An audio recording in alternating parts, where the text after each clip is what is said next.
Okay, let's head to Christchurch now, where there are 5 days of racing, which will keep those in attendance very busy over the next week. Kate Gourdie is at Riccarton Racecourse for Christchurch Cup Week, and she joins us now on Sky Sport News. Kate, how are things looking for what is the highlight of the Canterbury social calendar?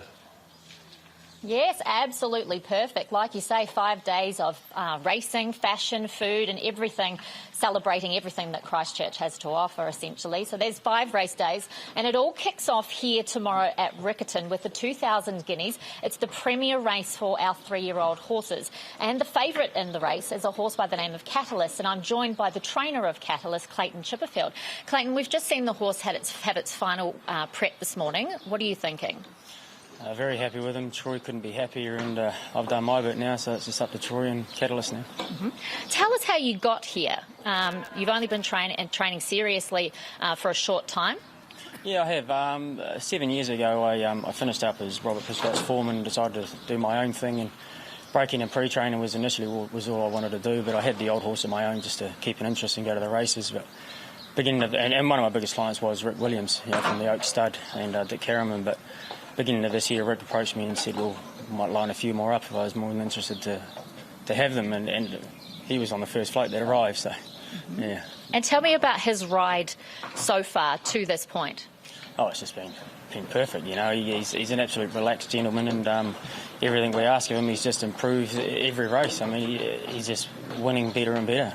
And what are the races that he's won so far, and what's happening tomorrow? His first run this time back was the El Rocker listed race, and he won that very impressively.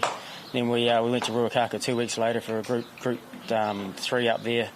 He got boxed in and didn't look like we were going to get up, but he pushed his way out and still won very good, running away from them.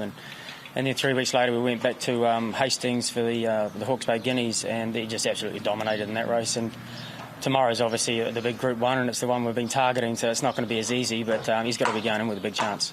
What would it mean for you to win the Group 1 tomorrow? Oh, it'll be everything. It'll be the biggest thrill I get out of racing. I've won a lot of races in New Zealand and in America, and to take out a Group 1 this early in my training career would just be a perfect start.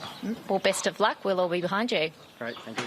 And Gr.1, the racing here at Riccarton is not the only action that's happening tomorrow. There's also the final day at Flemington. And you'll remember that horse that I tipped you a few weeks ago, Melody Belle. Well, she went on and she actually won the Empire Rose Stakes. It was worth $1 million. And tomorrow she's lining up again in the $2 million Mackinnon Stakes. So again, I'm going to let you know the inside word here, Gr.1, is that you should put some money on her. And I tell you what, if she wins, what'll happen. The Aussies will be claiming her as theirs. Absolutely, 100%. Thank you so much, Kate Gourdie in Christchurch. I need to pay more attention to the Kates in my life, don't I? Oh, yes, absolutely. I was also going to say, if you do win, you'll probably have to buy her a drink as well. OK. She can drink it from this. The Sky Sport News mug.